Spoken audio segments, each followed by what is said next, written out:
Hey everybody. Okay. Anyways, today I'm in the shop and I am working on an Egida fuse.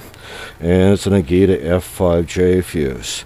And the motor mount that I wanted to use is one of Pete Hove's new motor mounts. This is his latest design. And I needed to get it inside of the fuse here. So let me get this turned around. We'll kind of talk about how I did this. Here's the old motor mount that was inside there, very substantial, and as you can see, it was in there. What I ended up doing was I taken one of these Robart carbide cutters. This is the really tough cutter, but the nice thing about it is I can load it into my Dremel, and I can literally go around here and get my cut really tight and very close to where I need to be. And that's where this came in. And then I took a simple drum sander and went around and cleaned things up until I had it absolutely flush, and I was down really to the glue line, just starting to penetrate into the fuse itself. I didn't want to go past that. Okay, Pete's motor mount just slips right in like that, and by doing it this way, I was able to preserve the factory thrust lines for the motor. Nothing was taken off here, just inside, just the motor mount itself was removed. These are significant motor mounts. They're absolutely durable. I just don't like cutting my motor mount holes out. They're always half a mil off one way or another, and they're never exact. And anyways, Pete Hove's motor mounts, not only do they look good, they're exact. So anyways, all I had to do was then trim out the old motor mount and then put the new one in. And doesn't that look awesome? Absolutely spectacular. Now I'll have to wait until the new Leo Motion motors get here, because I want to take and make the wires go off to one side. I want to side mount my ESC. That gives me a little bit more battery room, but in this particular glider, all the servos are going to go back in this area, right back here, just like the last F5J Egida fuse you saw a video of. So I'll be able to get a battery back here. This is a huge area, and it's going to get used up pretty quickly, but there's more than enough area to get the job done. I'm going to be building 3 of these fuses here pretty soon with Leo Motion motors in them. I built one with an L3007 for my light layup. We're going to be building one with an L3013 and one with an L3025. So we got light, medium, and oh my god crazy. So, and I really like oh my god crazy. So anyways, and we'll be running some good sized batteries and that, give it lots of amps and to the motor.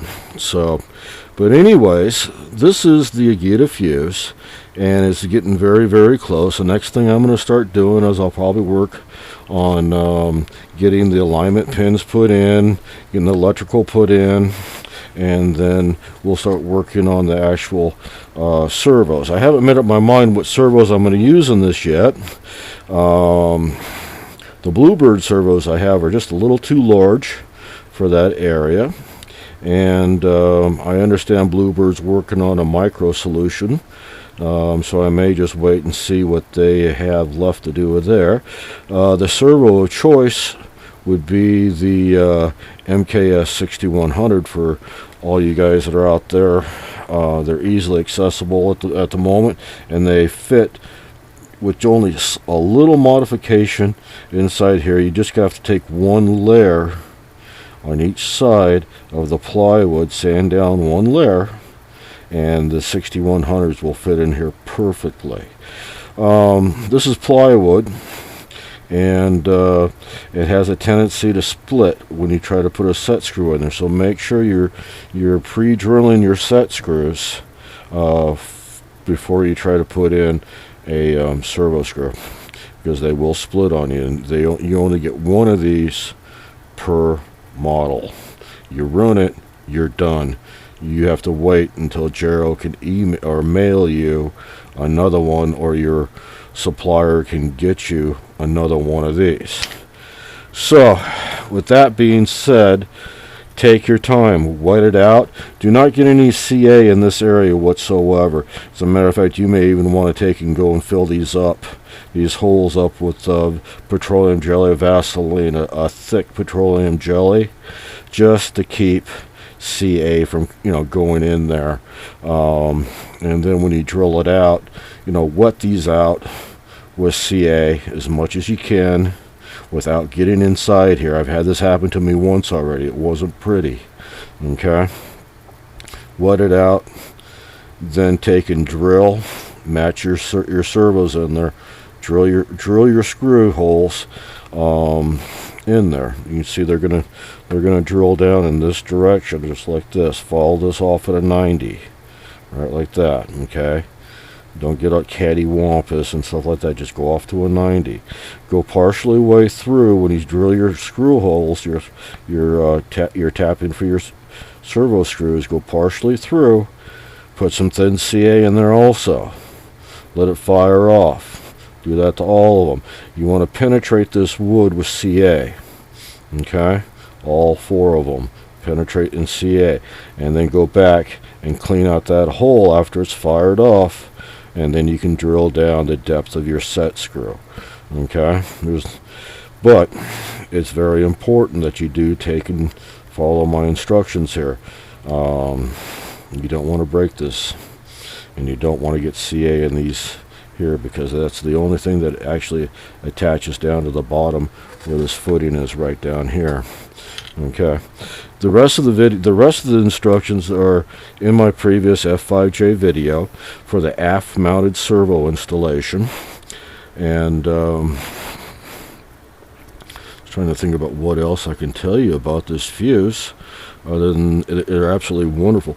This is, if you're flying F5J, this is the preferred servo mounting solution. It gets as much of the weight as it can aft. Okay, now it's carbon fiber, carbon from here back. If you look down inside there, I don't know if you can see down in there, hoping so. You can see right where the shadow of my finger is, right there. This is where the carbon starts. So everything aft is going to be not very friendly. Okay, so keep your antennas, run your antennas in the carbon free area. If you're not going to put them out, take some extra time and plan out your antenna run in an L pattern, like this. Just make sure it's in an L pattern back there. Very, very important. I usually take and I'll put a 1-inch strip of Velcro, fuzzy side up, and I'll run that down inside there, and I'll run it back about this far. I'll use hemostats, long hemostats, like this, and I'll take that Velcro and I'll square it, and I'll unpeel it as I feed it back there. And you can even get a dowel rod to help with this process by pushing it through. So it's always best to have the electronics in here and set before you put the motor in.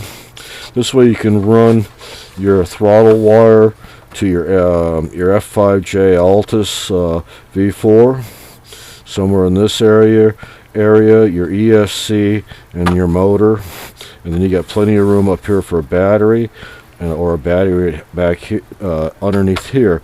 I can get a 2200 3-cell Revlectrix inside here all the way back to this point really easily.